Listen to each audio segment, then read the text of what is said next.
3-2. Sveiki atvykę dar kartelį į dar vieną Baltijos balso laidą. Su jumis yra mokytojas Rokas. Taip, sveiki atvykę į jubiliejinę trečiąją laidą. Čia fanai, visi jau reikalavo, kada pasirodys tas epizodas, bet mes, kaip ir visi influenceriai, norim tą cliffhangerį turėti, kad žinai, nėra, kad ne on demand mes esame, ne Netflix'as, o kada jau viskas, kada reikia tautai, tik tada. Ir tokiu būdu mes bandom ugdyti jūsų kantrybę. Taip. Žiūrėkit kažką kitą per tą metą. Skaitykit knygas, kol mes nefilmuojam. Teisingai. Mano. Taip, ir aš, mokytojas Jokūbas, irgi prisidėsiu prie šios laidos, gal pradėdamas nuo kelių pranešimų. Vienas iš pranešimų turbūt yra tai, kad norėčiau, kad sekančiose laidose pasirodytų šiek tiek daugiau iš mūsų mokytojų ir administracijos darbuotojų, galimai keletą mokinių. Jau keletą sutarčių, kaip čia pasakyti, susitarimų yra, nieko oficialiai nepasirašyta. Derybų, derinimų. Tai, kas mums bus įdomu, tikimės, kad ir jums. Tokia viltis yra. Bandysim kalbinti potencialiai kažką iš mūsų psichologų, socialinių mokytojų ir mokinių paprasčiausiai. Nu taip. Kas norit iš tikrųjų pasikalbėti su mumis, visą galite susisiekti. O dar geriau, kad komentaruose parašytumėt. Čia dabar turėtų atsirasti tikriausiai, kad like, share, subscribe ir tie visi kiti simboliai. Teisingai. Nepamirškit, kad tik tais komentavimas ir laikai kelia YouTube videos, visą medžiagą ir kontentą. Tai labai būtų šaunu, jeigu tai padarytumėt. Taip, ačiū. Kaip liaudis sako, ant ryšio. Pasigaukit koridorių ir parašykit, kaip jūs man sakyti, į tamo. Ką nors paderinsim, kažkur nukreipsim, viskas bus gerai. Bet pradedant įrašą visą laiką galima pakalbėti apie kažkokias aktualijas. Vis tiek paskutinis įrašas buvo kažkada gruodį, man atrodo. Taip senai jau. Kalėdos, dovanos, nauji metai, dar kažkas įvyko, ar ne? Bet didžiausias turbūt dalykas, kuris įvyko, yra prezidento inauguracija. Taip sakai, ir mūsų prezidento. Taip, taip, mūsų vakarų pasaulio prezidento inauguracija. Nors aš drįsčiau teikti, kad tai civilizacinė prezidento inauguracija. Civilizacinė, kodėl tai? Todėl, kad... Nes kitas pasaulis necivilizuotas? Ne. Todėl, kad galvoju, kad šiek tiek ant civilizacinės griūties šiuo metu pasaulis yra. Ir Trumpas gal toks šiek tiek, žinot, kur jau įrėmė su valtimis į prarąją. Ir čia aišku reikia pasakyti, kad nesu ten super die hard fanas Trumpas. Aš suprantu, palaikau, kaip pasakyti, suprantu jo idėjas, ką noriu padaryti. Bet ką bandau pasakyti, kad jis gal toks biški dabar ir klos prieš šitą srovę. Ir aš galvoju, kad jis ir civilizacijos prezidentas gali būti, nes aš manau, kad ir Europai turės įtaką dabar. Bet kokiu atveju. Nu, kaip sako Europos lyderiai, kad kas vyksta Amerikoje, Europoje atsiranda po 9 arba 10 mėnesių, kažkas į tą pusę. Tai tarkim, pavyzdžiui, prezidentas pasakė, pasirašau tokį dokumentą, kad yra tik tais 2 lytis. Labai keistas dalykas, ar ne? Mūsų ausiai skamba keistai. Keista, kad reikia užrašyti, aš gal taip sakyčiau. Kad reikia užrašyti, deklaruoti. Ar ne, prieš metus kažkas tai pasakytų, tai būtų radikalu, užsiundytų, bandytų išmesti. Cancel culture. Cancel culture, bandytų atšaukti, išmesti iš darbo ir panašiai. Netgi Lietuvoje tas vyksta, žinoma. Ar Vilniui, ar kur nors kitur, gal Klaipėdoje šiek tiek mažiau. Tai dabar pasakė Amerikos šitą prezidentas, gal šiek tiek tenais kultūra keisas ir už 10 mėnesių jau Lietuvoje irgi galėsi drąsiai imti gatves sakyti tarp kitko. Man atrodo, yra tik 2 lytis. Aš neprisimenu, kas buvo švietimo ministras buvo tas vienas iš tų 19 švietimo ministrų per tai kadencijai, kiek buvo 3, kiek buvo. Lietuvoje? Jo, 3 ar 4. Tai tas, kur buvo. Dar po 9 viceministrų. Vyriškis tokiu generic veidu, kur random generated. Tai jisai, atsimenu, jo paklausė, sako, tai kiek yra lyčių Lietuvoje? Sako, aš nežinau. Nu tai ir viskas. Ten netikras žmogus, jai motas buvo. Pirmasis čia buvo. Jai botas. Tai jisai nežinojo, tai dabar aš manau, jis žinos. Aš spėčiau, kad jis dabar jau žinos. Tiksliai, taigi jisai sakė, nežinau, kiek yra lyčių, nesu ekspertas, Jo, kažkas ten to, kad jis ne biologas vos ne. Jo, lyčių skaičius buvo nuo 2 prasidėjo, ar ne? Kaip aš suprantu. ir kažkiek, žinoma, biologiškai būna tokių nukirpimų, bet labai retas atvejis. Nu, ten turbūt iš milijono tikimybė vienas, gal net dar mažiau. Gal šiek tiek ir daugiau, bet esmė, kad tipiškai sako, kad 2. Ir taip visais laikais taip ir būdavo, o visa kita tai būdavo profesija, gali būti dar kažkas, nesvarbu. Ir tada atsirado ir 3, ir 4, ir 5, ir tada aš atsimenu skaičių didžiulis jau buvo mūsų visus nustebinęs 72. Jo. Ir ten visas sąrašas buvo. Bet ten nesibaigė tas 70. Ir tada buvo 120, 140, kažkas tokio. Jau artėjo link 150 ir girdėjau tokį vieną pasakymą, šitas dalykas baigsis tik tada, kai visi pasaulio žmonės turės savo lytį. Ne, tai gal Trumpas, single-handed. Užbaigs, pasirašė viskas, dabar jau aišku. Yra tik 2 kategorijos. Iki tol buvo neaišku. Buvo šiek tiek neaiškumų. Kažkas ten superherojų jau identifikavosi kitokio lygio. Ne, tai čia kitaip negalėjo būti. Gyvūnų. Nu, bet būkime atviri ir Klaipėdoje fūrių yra esama. Žinai, kas yra fūris, yra? Ne, labai papasakok. Fūris yra... Keista, kad reikia pasakot. Fūris yra žmogus... Fūrito, žinau, yra reperis kažkas. Ne. Tas žmogus nerepuoja, kuris yra fūris dažniausiai. Fūris yra žmogus, kuris apsivelka ten, sakykim, nežinau, šuns, vilko ausis, ten letenas ir laksto. Kaip gyvūnas. Nu taip, ir elgiasi kaip gyvūnas, ten loja kaip gyvūnas, ten šokinėja, straksi, ten gal ir, nežinau, ir tualetą eina gal kaip šuo ar katė. Ir Klaipėdoje yra, ir Akropolį kartais gali pamatyti. Fūrių. Taip. Viskas yra daug arčiau, nei tu galvoji. Identifikuojuosi kaip katinas. Nu, ten panašiai. Geras.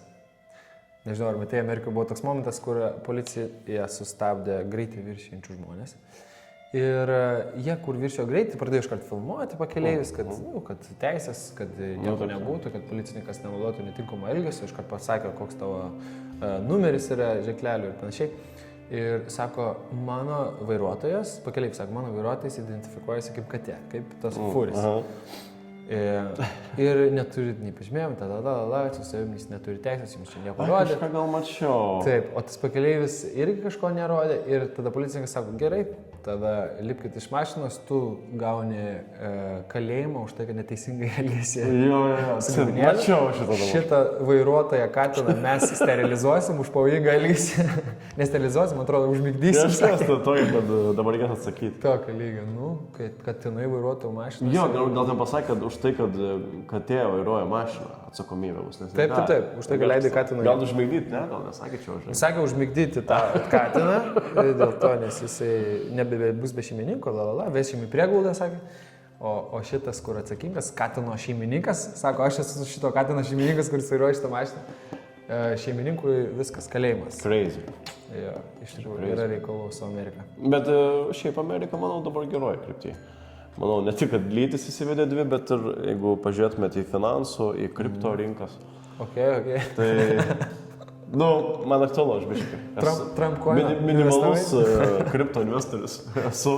Tai aš pastebiu šiek tiek paseko. Tai įvyko permano šiek tiek, kai Trumpą išrinko. Ne, į Trumpo coiną ir Melanijos coiną nesu investavęs. Meme coin. Bet į meme coiną esu, Doge coiną esu. Doge coiną esu. Bet tiesiog, for the memes čia. For the memes. Čia nemanau, kad, kaip pasakyti, keliasi milijonierių. Kod? Taip, nenori skatinti šitą. Elonas Muskas papaustintų vėl ir... Kaip su Dogecoin. Visai pakyla ir pakrenta, jeigu jis papaustina, tada kyla į viršų, nes jis pats turi. Nemažai. Buvo, gal pardavė, nežinau.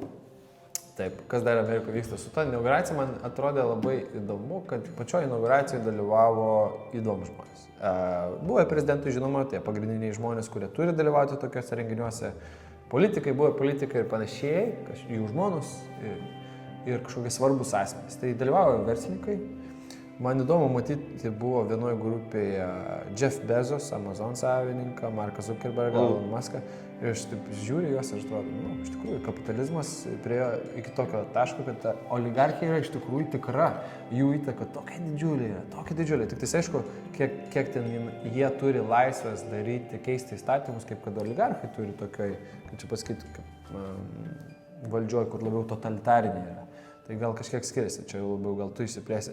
Bet man buvo keista matyti, va, juos visus vienoje vietoje, tokio įžvalga atėjo iš karto, tu savo, tokio dydžio žmonės, jie tokią svarbą turi šalies. Netgi pasaulio mastu, kalbant apie socialinės medijas, ar ne, Facebookus, Instagramus, Whatsappus, Elonas Muskas su mašinom, su SpaceX'u, su X'u, irgi socialinė medija, Jeff Bezos, Amazon, atrodo tokie, gigantai, ne tik Amerikų, bet ir pasaulio. Ir plus komediantai, mergaitė, kuri išgarsėjo, sakanti, kad spjautų vyrų į klyną, kad jį patenkintų.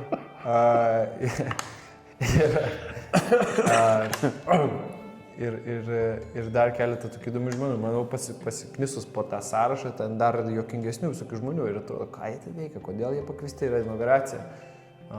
Muskas negalėjo būti nepakviestas, žinai, kai jis dabar pareigas gavo. Muskas, teisingai. Jis dabar už efektyvumą buvo atsakingas Amerikos vyriausybės ar kažkas tokio. Okay.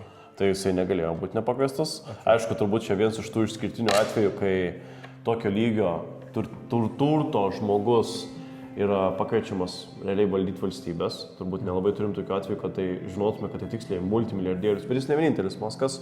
Dar jie pakvietė NASA's vadovų berods būti, bet aš neatsimenu, koks verslas to žmogaus, bet tik žinau, kad jisai Lietuvoje turi ten ar gamyklą, ar padalinį kažkas tokio. Ir dirba nemažai žmonių, ten gal net, nežinau, gal net 1000. Tai realiai irgi ten multimiliardierius. Bet jisai ten domėjus kosmonautika ir taip toliau, tai irgi jis bus gal NASA's vadovas kažkas tokio. Google įkūrėjas buvo, bet ir Google dabartinis CEO, tas vadovas irgi buvo. Nu, tai aišku, tas toks, kad jie oligarcho, nes, sakykim, aš čia labiau, mes esame pratę oligarchais vadinti turbūt Rusijos tą visą pusę. Na, tas oligopolinis, vos nevadinamas valdymas Rusijoje įprastas, tai jau senai. Turbūt ir visam pasaulyje jis įprastas, tik turbūt jo formatas ir kiekis. Ta prasme, mes Lietuvoje turim, nežinau, 10 milijardierių nėra, gal tik 5 Lietuvoje kažkas tokio. Čia reiktų greitai išsiplėsti. Oligopolis tai yra, kai tik tais keletą asmenų, 2, 3, 4, iki 5, man atrodo, valdo kažkokį tai sektorių. Nu, čia labai arti jau Illuminati trikampio. Prižiūri sektorių. Taip, monopolis tai tik tais vienas yra, tarkim, įsivaizduoju, kad Lietuvoje būtų tik Maxima.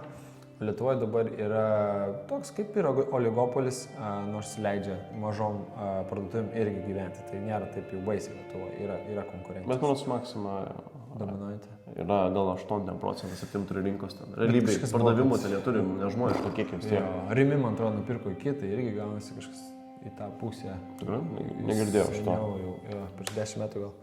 Rimi iki, tai irgi Lietuvoje jau artėm oligopolių. Bet turėkite omeny, monopolis, oligopolis ir tada kažkoks dar yra terminas panašu. Tai esmė, kad tai nieko naujo, absoliučiai nieko. Nu, aš tai gal savo intervą pasakysiu, aš visai, kaip sako, ten buvo idėja Lietuvai. Tai mano idėja Lietuvai visai buvo, kad turtingiausiai ateitų valdyti Lietuvos. Aš tokia asmeninė visai, nežinau, čia ne ambicija, o idėja tokia, nes aš galvoju, kad žmonės, kurie pasiekia ultra daug, pavadinkim, nedaug, jau ultra daug, ne, ta prasme, labai didelius dalykus, ne tik piniginių atžvilgių, bet ir, sakykim, įtakos, o ne atžvilgiais, kaip pavyzdys koks Girtekos savininkas, dabar nepamenu pavardės, tai jisai juk ir Europos mastu yra viena didžiausias logistikos įmonių, tai reiškia, Europai gali daryti įtaką iš esmės, logistikos sektoriai. Tai aš tai galvoju, kad jeigu tokie ateitų, aišku, jie vis tik nėra labai toli nuo politikos ir valdžios, ką mes ir esame ir skandalų visokių matę valstybei, bet to pačiu aš galvoju, kad įdomu būtų pažiūrėti, kaip jie suvaldytų tą valstybę. Aišku, jiems nelabai yra ko veikti, neapsimoka, aš ir mokiniam dažnai tą akcentuoju, kad kai girdžiu tas kalbas, ne tik kad mokykla ar dar kur nors, sakykim, kad va, ten kiek daug uždirba ten Seimo nariai ir taip toliau, tai suvokit, kad ten, sakykim, va, ten ar Girtekos, ar Maximos savininko atlyginimas, ten lyginant su Seimo nariu Lietuvoje, ten, jeigu jis, manot, prie visų ten, mano Seimo pirmininkas apie 7 000 gauna eurų, net nežinau, čia, kažinau, ar atskaičius, turbūt net neatskaičius gal, o gal ar atskaičius, nelabai ką keičia. O paprastas Seimo narys, jeigu komisijom nepriklauso, jis gauna apie 4-5 tūkstančius eurų. Tai įsivaizduokit, jeigu esi milijardierius, kad kiek tai sekundžių trunka uždirbti tos 4-5 tūkstančius eurų. Tai čia turbūt nereikia pusvalandžio jiems. Ja. Tai įsivaizduokit, kad iš finansinės pusės reiškia, mes negalim prikviesti. Tada klausimus, ką mes galim pasiūlyti. Nu, nebent realią galę ar ne. Ko dažniausiai ir eina į politiką, kaip pavyzdys Trumpas, juk irgi multimilijardierius, jis visus pažįsta visam pasauliu. Jam pinigų, jis tikriausiai ne dėl pinigų ten ėjo, o galios dalykai čia. gal turistinis jau požiūris, aš nežinau, pakovoti. Aš patikėčiau, žinau, šitą viziją. kad antrojo kadencija labiau turistinė negu pirmoji. Nes jeigu neklysiu, jis nebegali trečią kartą eiti. Ne. Tai čia labiau ir su to susiję turbūt, kai čia uždaro tą etapą, jau aišku, jam ir metų yra, bet esmė, kad jisai, manau, kad...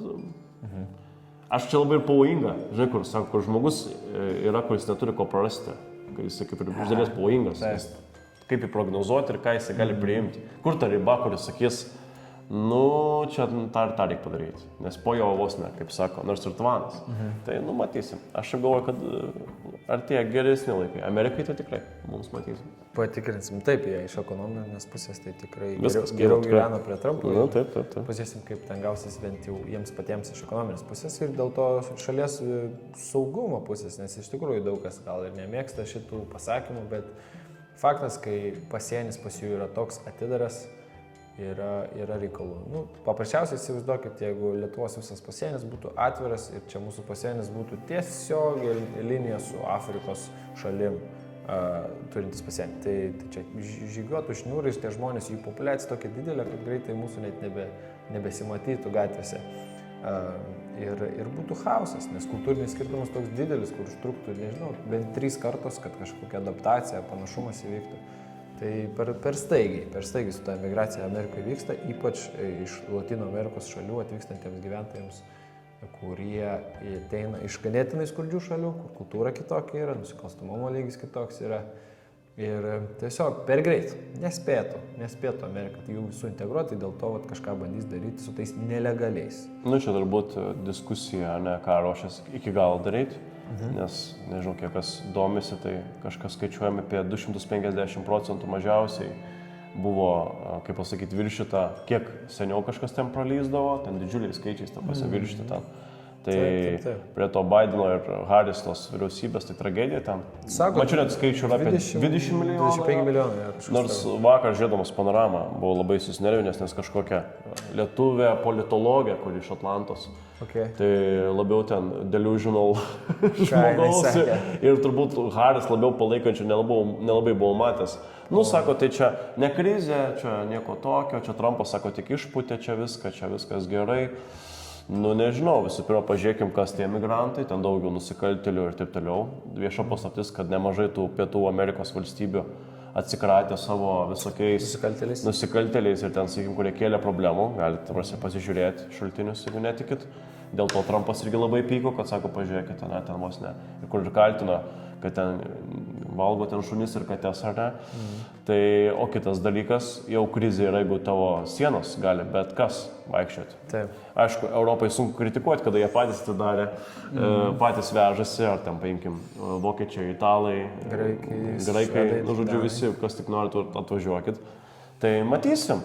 Aišku, Trumpui turbūt 20 milijonų deportuoti yra reikalų, nežinau, net kaip tai padaryti, turbūt čia nežinau, kiek resursų reikia. Labai daug.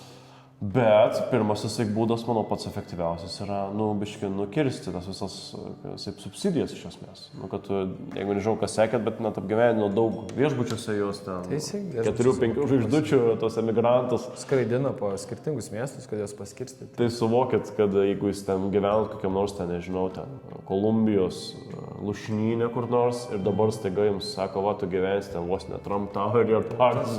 Rojus. Ten Hiltone kažkur. Tai turbūt jūs sakytumėt, gal reikia pamėginti. Tai įsivaizduok 20 milijonų ir pamėgino. Tai jeigu mes Trumpas pažiūrėsim, kaip iš jo paspręs, nes tai ir mums daug reiškia. Jeigu Trumpas, manau, tą klausimą spręs, tai Europa gal pradės spręsti. Gal nebereikės vokiečiam bijoti, kad jas išeiti. Teisingai, gal tiesiog pradės taip galvoti, nes Vokietijai jau gatvės išeina jaunimėlis. Bet žiūrėk, yra tekę kalbėti su žmonėm, kurie pažįsta, sakykime, tikrų vokiečių, pavadinkim. Okay. Čia aišku, nenoriu skambėti kažkaip keistais, tikrais vokiečiais. Tai yra vaikai, kurie gyvena Vokietijoje, tai jie sako, kad, o tai kas vyksta, sako, viskas gerai, čia, tai prasme, čia, ten keli, vos neblogi obuoliai, čia tie keli tos nelaimės, o tai nieko tokio. Šitą frazę, keli blogi obuoliai. Bet realybėje tai, nežinau. Jeigu tu ten met per Kalėdas, atsiminkit, kad šiais metais vėl švenčiamos Kalėdos buvo. Taigi kai kur, dabar tai pačiu Vokietijoje, jeigu atsimint, kas nors kai kurie miestai berods buvo atsisakę, kad netrigerinti musulmonų tikinčiųjų ir nedarė net Kalėdų šventimo. Tai aš jums primenu, kad jeigu ne krikščioniška, ar ne, tai protestantiška Vokietija iš esmės. Taip, tai iš jie, esmės. tai nėra musulmonai. Tai... Katalikiška, protestantiška. Taip. Tai čia jau vien tame problema. Bet čia, aišku, visos valstybės pačios sprendžia savo. Patys sprendžia. Lenkai savaip, vengrai savaip, vokiečiai, švedai, danai savaip. Bet jau kažkas vyksta. Taip. Kažkas vyksta ir gal įsidrasins ir garsiau kalbėti apie tai žmonės. Nes žmonės kažkaip labiausiai ir, kaip čia pasakyti, kantrus yra, ypač šitoj posovietiniai teritorijai tokie. Ar kantrus, o paskui ten tik tais ant galo kažką sako. Aš galvoju, čia tokia mintis dabar zujo galvoju, kad kažkaip turėtume susėti su mokykla visada, kodėl tai svarbu, kad mes nešnekam. Turbūt čia kelios mintis. Pirmoji yra, kad saugumo klausimas, kaip pavyzdys, jeigu ir nežinau, kas nors užbaigs ir mūsų gimnaziją, ar kitą gimnaziją, ar ne, ir sugalvos, pavyzdžiui, studijuoti. Turbūt būtų maloniau, kad žinotume, kad saugu tose šalyse studijuoti, ar ne? Toks pirmas dalykas, ar ne, apie kurį mąstome. O antras tai ir galimybių dalykas. Ar, sakykime, ar Europoje, ar Amerikoje. Tai įsivaizduokite, jeigu yra 20 milijonų, kurie nelegaliai kerta sieną, tai jeigu tu legaliai, kokias tavo? Jau tu kovoji su dar 20 milijonų, kurie nelegaliai, o kur dar vietiniai. Tai žodžiu, ir tas galimybių klausimas labai sumenksta. Jei kas nors svajoja, pažiūrėjau, apie, nežinau, gyvenimą Amerikoje. Tai sudėtingas čia klausimas iš tikrųjų. Taip, reikia atsižvelgti tos geopolitinius dalykus, saugumo dalykus, bet ir šiaip kultūriniai skirtumai. Jie yra didžiuliai. Jeigu dabar į universitetą jūs stojat ir tenai stojat į tą pačią vietą ar nemokamą vietą gauna žmogus, kuris nei kalbos normaliai moka, nei tų egzaminų kažkokį išlaikęs, bet jisai gauna finansavimą, dar kažką, jūs jaustumėtės nekaip. Ir plus ta integracijos problema, aš visą laiką atsimenu tą pavyzdį. Ir iš tikrųjų straipsnis berniuko, kuris Švedijoje maža miestelį gynė mergaitę, kurią skriaudė po pamokų imigrantai, apsupę mergaitę, ten kokią 8-9 klasę. Ir jie buvo atvykėliai iš musulmoniškų šalių, tiesiog to krašto. Nebūtinai musulmonai blogai elgėsi su moterim, bet kai kuriuose šalyse tai yra žinoma. Pavyzdžiui, Afganistanas, šiek tiek Iranas, ar ne, Irakas, Sirija turėjo to problemų ir kitur. Ir vaikinukas apgynė, jos nustumė, trenkė vienam snukiui, būdamas 8-okas, jau apgynė, taip herojiškai, apgynė baltą mergaitę, iš kurios tyčiosi, skriaudė ją, stumdė ją, ar ne. Ir kitą dieną tie mokinukai atsivedė savo vyresnius pusbrolius ir tą jauną lietuvių berniuką tiesiog subadė peilis ir nužudė. Tai čia, aišku, tik tais gal vienas toksai pavyzdys, kaip sako, keletą blogų obuolių. Bet jeigu jūs pasižiūrėsit į statistikas paprasčiausias, kaip išaugusi yra prievartos statistika, nudurimų statistika, būtent kažkokiu tai su peilis ir su kažkokiais ginklais. Ir labai dažnai yra tai daroma imigrantų. Aišku, patys lietuviai irgi gal pačioje pradžioje išvykę ten į Angliją, prisigerdavo, muždavosi, būdami statybininkais. Bet kažkaip vis tiek tas mentalitetas nebuvo žudyti, ar tai kažkaip prievartauti, ar tai perdėtai skriausti, ar vogti. Tai va, tokie tai skirtumai užtruks laiko. Įdomu, kaip atrodys Klaipėda, man visą laiką įdomu. Vilnius jau daugiau turi emigrantų, Klaipėdoje irgi didėja. Man visą laiką įdomu. Gerai, įdomu. O jeigu taip pat kaip Vokietija? Jeigu Klaipėdai, pavyzdžiui, už 10 metų čiut ne kas antras gyventojas užsienietis beveik lietuviškai nemokantis. Iš tikrųjų keista būtų. Aš taip bandau įsivaizduoti, kažkaip gali būti, kad dabar įmanoma, kad dabar gali būti tie tas paskutinis 5-metis, 10-metis, kur yra, klaipėdiečiai didžioji dalis. Čia tikriausiai, man tas toks pavyzdys, aš galvoju, kad ir mumis šiek tiek gal saugo mūsų kultūra ir kad mes esam dar ne tik įdomus. Ta prasme, emigrantai. Finansiškai ir gal kultūriškai ir klimato nesam tiek įdomus. Tas man biškai gelbėja. Bet aš biškiusi galvoju, kad ir mūsų esama tvarka biškios nedomina čia.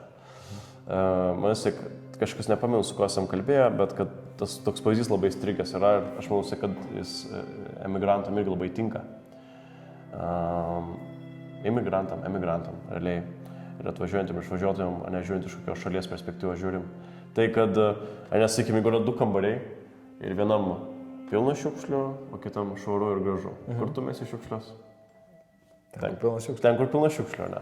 Tai Lietuva, aš galvoju, kad mes kaip ir kokie Lenkai, gan tvarkingi pas mūsų, tai gal ir jie kitaip elgias. O jie nuvažiuoja į labai didelius miestus, kur, čia net gali būti šiukšlės ir perkeltinė prasme, tame, kad betvarkės principu, kad, sakykim, pats miestas kartais didelis reguliuoja save kažkiek. Teisingai. Tai gal jie kitaip tada ir elgias, kad tokių taisyklių nėra tiek. O mes vis tiek tokie dar nedideli. Ta prasme, tai pas mūsų gal toks, nežinau, viskas aiškiau gal, paprasčiau. Nes labai greitai išsiskirtum, jeigu staiga pradėtum čia, nežinau, kažką ten. Pavyzdžiui, sugalvotų koks nors, nežinau, musulmonas melstis ten vidury gatvės ten, ar ne ten, sakykim. Tai mes labai greitai pastebėtumės, nebūtų, kad čia tikrai atkreiptų mūsų dėmesį, ar ne ten. Tikrai taip. Tai turbūt gal tie dalykai šiek tiek biškai veikia jos. Nes, kaip pavyzdys, kodėl Indijoje irgi yra musulmonų nemažai, bet jie nesimeldžia, ta prasme, tam. Tai.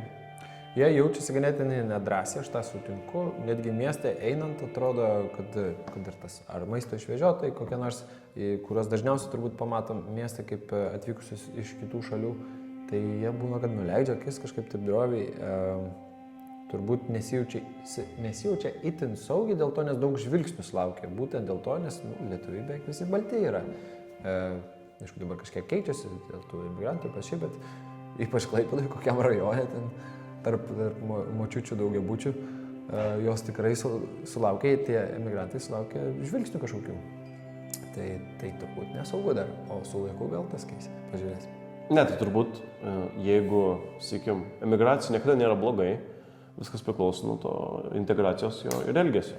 Iš tikrųjų, esmės, jeigu atvažiuoja, sakykim, žmonės, aš sakau už emigraciją, jeigu tu prasme, imigracija, jeigu net tik tais yra, kad, sakykim, žmonės nori čia atvažiuoti kažką kurti, daryti, ar ne, sakykim, ten verslą, ten darbo vietas, arba patys nori ten, nežinau, čia viską kažką kurti, sakykim, aplamai ten šeimą ir ten visko elgtis taip, kaip mes esame pratę. Gerbdami vietinius įstatymus. Tai čia gali turbūt, nežinau, dėl manęs atvažiuoja, tegu ir milijonus, tegu gyventa, nežinau, tos sodybos kažkur. Bet klausimas, tai sudėtinga padaryti kartais. Teisingai. Iš lietuvių, keliaudamas po pasaulį, pastebėjau, kad lietuvių ganėtinai kuklus yra, šiaip drovus, vis tiek tokia šalis, ganėtinai šiaurė, ganėtinai uždari buvę, ganėtinai traumuoti, iš kartos į kartą perduota ten nuo caro iki sovieto, iki mūsų nepriklausomos Lietuvos kažkokie tai dalykai. Tai lietuviai keliaudami į užsienį, aš pastebėjau, kad visai nemažai turi pagarbos vietiniai kultūrai. Ar tai šiek tiek kalbos išmokti ar prisižiūrėti, aišku, visokių yra, žinoma, visokių, kaip mes sakom, žulikų ir kitokių žmonių, bet pastebėjau, kad labai gerbė. O būna iš tokių šalių atvažiuoja, net nežinau, iš kokios, netgi patys amerikiečiai būna vaikšto, išpūtę krūtinę po Europos gatves. Bet čia kultūros dalykai. Kultūros dalykai, jie šiaip garsesni yra, bet būna tokių labiau pasipūtusių žmonių, kurie aiškina vietiniams, kaip reikia gyventi ir tada tiems vietiniams atrodo kažkas tu toks, tu net ne savo šalyje, tu svetimo šalyje, gerbk vietinę kultūrą ir panašiai. Su vokiečiais tai būna, jie labai skustis mėgsta dėl visko. Nu, čia. Kaip jūs negalite susitvarkyti, kaip jūs negalite paprastai gyventi? Čia paprastai sistemą tokia galima pasidaryti, kur šiukšlės čia laiku išvežamos ir viskas yra tvarkoje, ten traukiniai, kodėl vėluoja, padarė, aš pasipačiu, traukiniai vėluoja. Ne, tiesiog gal Vokietija turbūt, kaip ir, kodėl sakau, kad ir Trumpas civilizacinis prezidentas, nes, nu, tiesiog mūsų ta civilizacija tokia, jau tas žodis išsivadėjusi šiek tiek. Europa nebėra tokia Europa, kurią mes matėm prieš, nežinau, 100 ar 200 metų. Kur jinai toks bastionas, tos kultūros, istorijos, ta prasme, mes žinom, kad Europa net ten turi kažkokius įsitikinimus, ten nelabai jos pastumdysi. Praktiškai Romos imperija. Nu, praktiškai. O dabar mes biški matome ją silpną. Ta prasme, net čia kažkur geras ir visokias, kaip mėgs paskaityti, ten, sakykime, ir tyrimus, ir studijas. Tai Europa net nelabai ką pasiūlyti turi šiuo metu pasaulyje. Ta prasme, mašinų mes industrijos praktiškai nebeturim. Aišku, kinai labai daug investuoja, kad išstumti žaidėjus iš esmės. Čia irgi vieša paslaptis, dėl ko tiek daug kiniškų automobilių visoje Europoje, nes kinai labai subsidijuoja, labai daug duoda pinigų. Jie duoda ten, nežinau, vos ne pusę gal to automobilio vertės. Ten kažkaip ten žiauri pinigai ir tada ta gaunas, kad jie paleidžia rinką ir tą mašiną centus kainuoja.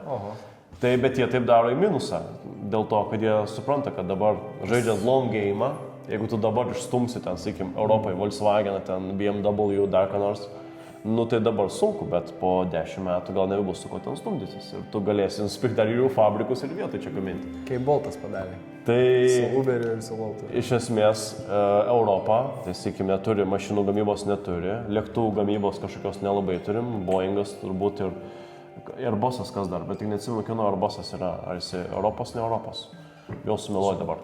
Tai lėktuvų kažkokios super ultra pramonės nėra, nežinau, ten traukinius, biški bandomos, italai, Baltarusiai va ten bando kažką daryti, bet kažkokios super irgi technologijos nėra, nu tai taip ir gaunas, kad va jau, pažiūrėkime, net ir Klaipėdai kiniški autobusai važinėja, nors tie, kur irgi mėlyni, žinai, kad ten jie kinų gamybos. Jo, tai elektriniai ten kinų. Bet čia kur paradoksas? Paradoksas tame, kad Klaipėda pati gamina. Taigi, Dancija ir tie autobusai elektriniai. Aišku, kad dabar ten biškiai turi sunkumų, kam įdomu gali paskaitinėti, ten biškiai su finansais biškiai turėjo problemų, bet aš kažkaip galvoju, kai įsivažiuos dar.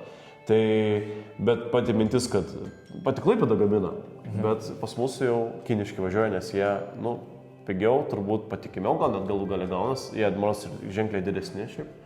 Tai irgi su garantija, ten maros, kad ten gan ilga ta garantija, ten gal 10 metų jiems ten kažkaip. Nu, matai, Kinijoje daug žmonių, ten juos sugrūda, tai turbūt autobusai turi būti patikimi, kažkoks standartas atitikti. Tai mintis tame, kad, nu ką ta Europa gali, ką jinai gali sukonkuruoti. Mes, ta prasme, nu galim, nežinau, mėginti savo iPhone'ą sukurti kažkokį ten, kuris kainuotų čia 19 000, ta prasme, nu... Siemensas, Ericssonas, Nokia pamėginti, nu šiaip Nokia bando, šiaip vėl bruzdėsio daro jie. Ir biškai laikrodžių pasigamino, ir telefonų pasigamino vėl. Bet, nu gerai, kad ir tą Nokia, įsivaizduokime, ne kažkaip šoliotų čia, nežmoniškų greičių. Nu ką, nes konkuruoti su ko jie negali. Ten Samsungui mesti iššūkį, turbūt be šansų, Apple iš viso turbūt čia kova prieš jų malūnus pakovoti. Tai reiškia, Europa kažkokia izoliuojasi pati save. Taip, likom ties kultūrą. Tai ir ta kultūra, aš sakykim, man tik toks skaudžiausias buvo turbūt, kai užkrito Romai Koliziejų pamačiau. Kad aš manau, kad jį per vangiai remontuoja italai. Tai aš galvoju, kad jis labiau yra, nei kad yra remontuojamas. Tai toks, kad ir ta kultūra čia. Semintriuką. Nu, Prancūzija gal šiek tiek iš gerosios pusės nustebino, bet kadangi ten tiek yra tos kultūros ir to koncentracija. Didelė šalis. Kaip pavyzdys, kad nors nuvažiuosit, kas nesat buvę, pamatysit, kad, nu, tiesiog tų rajonais matai architektūrą. Čia supraskite, pačią prasme architektūrą. Kad, sakykim, pas mus čia galime išeiti ir pamatysim tą įvairiausių, ten, nežinau, 5-bučių, 9-bučių, baltų plytų ir viskas. O pas prancūzus nieko panašaus. Nesusprogdinti miestai, vadinasi. Paryžiui tu gali eiti ir tu gali eiti gatvėm ir tavo tos gatvės net iš kartais rodys, kad tos pačios, nes jos taip pat tobulai padaryta, išlaikyta. Tai, bet šiaip bendrai prasme, tai nežinau, turbūt krizėje esame. Nu, viltis yra, kad Paryžiui sudegusią katedrą atstatė labai greitai. Atstatė, teko lankytis, neblogai atrodo, bet tuo mačiau degė vėl kažkokią bažnyčią. Tai jiems kažkaip su tom bažnyčiom, gal kažkas ten labai piromanų, gal tau su degtukais, gal ten. Nes Notre Dame, nėra kad įrodyta, kad padegė, ne? A ten elektra buvo problemos, nebeatsimenu. Bet ten baisukai degė. Jeigu atsimenat, kai važiavo ir Trumpas dar nebūdamas prezidentu, pas Makroną pasveikinti, ką tai daro. Teko lankyti žmonių, tai begalės, tai prasme, kad įeiti. Geras, nebuvau dar, aš vis Paryžiui dar nebuvau. Bet dar degė Los Andželas labai stipriai. Taip, Los Andželas degė, bet vis daugiau irgi tenka daug stebėti amerikiečių kūrėjų, ta prasme, daug apie tai kalba. Tai ten... Padegimai. Ten daug yra, per daug sutapimuksų ten per daug yra. Aišku, čia labai turbūt daug kalbėti, jeigu išsiplėsti, bet man tokia įstrigo jų tų gubernatoriaus Los Andželo mintis. Newsomas. Jo, Newsomo, šiaip heitina amerikiečiai gan, pačiom Los Andželes irgi nėra labai, bet kažkaip visi išrenka, ta prasme, kažkokiu mistiniu būdu. Prasme, dega pagrindinis šalies miestas, turbūt pats pagrindinis eksportuotojas, ta visa valstija tokia turtinga, o jisai šypsosi. Taip, tas video iš įspūdingas, kuris... Žmonių namai dega masiškai. Nors ten mačiau kaip ir iš tų, žinai, kurie skaito žmonės, kad jis ten, kuris šypsojasi ir vos ir šoka. Nu, toks labai linksmas. Tai šiaip vienas iš versijų yra, kad dėl narkotinių medžiagų tokia reakcija, iššūkia, stresas ir įtampa. Bet man patiko jo kita mintis. Ne tai, kad jis ten šypsos, kad viskas pleška, kad viskas čia dega, o kad sako, mes viskas ok, mes jau paruošę Los Andželą 2.0. Tai prasme 2.0. Tai kažkaip dar net nenustėjo degti, bet idėja, kaip turi Los Andželas 2.0 atrodyti jau yra. Iš vienos pusės viskas ok, orientuojamės į atstatymą. Bet prisiminkime, ko mes šnekam turbūt apie vieną brangiausių pasaulyje realiai real estate vietų, tai nežinau, kiek greitų gali kalbėti apie 2.0. Ir tas nekilnojamo turto kvartalas, kuris degė, jisai buvo milijonierių, tų milijonų žvaigždžių, aktorių, tai įspūdinga. Panašiai kaip ir Havajuose, jeigu atsimenu, gaisras buvo ir ten irgi sako, darysim čia 15 minučių miestą, jau yra paraštas projektas ir panašiai. tokie įdomus dalykai vyksta. Tai va, aš manau, kad gal mes taip po truputį jau uždarinėjom, vis tiek abudu neturim daug laiko, čia po pamokų pasilikę. Kitą susitikimą pamoką, čia tikrai ne pamoka, mes bandysim kalbinti kažką kitą greičiausiai ir nepamirškit mums parašyti. Taip, turim keletą temų, kurias norim paliesti ir tęsim apie jas toliau. Dabar tiesiog smagu sugrįžti. Smagu sugrįžti, mėginsim toliau kalbėti. Aš gal tai tokią mintį dar pasakysiu, kad komentaras. Pasistengit prašyti iš tikrųjų klausimų, ypač, kaip ir Jokūbas pradžioje sakė, turbūt biškai psichologija gal, psichologija, filosofija ir taip toliau mes biškai gal panirsim daugiau. Kuo aktualesnės temos, kad būtų ir jums, ir mums, ir tada viską. Nes mes čia žinot, kaip tie seni dėdai galim čia. Taip, mes galim šnekėti iki ryto.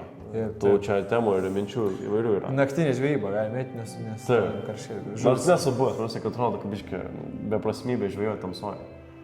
Okay. Nes nesimato. Plūdė, man. Taip, aš suprantu. Yra dabar su lediniais, eina, apšvietimais, taip toliau, kaip diena, ryškiau turbūt ne kaip diena.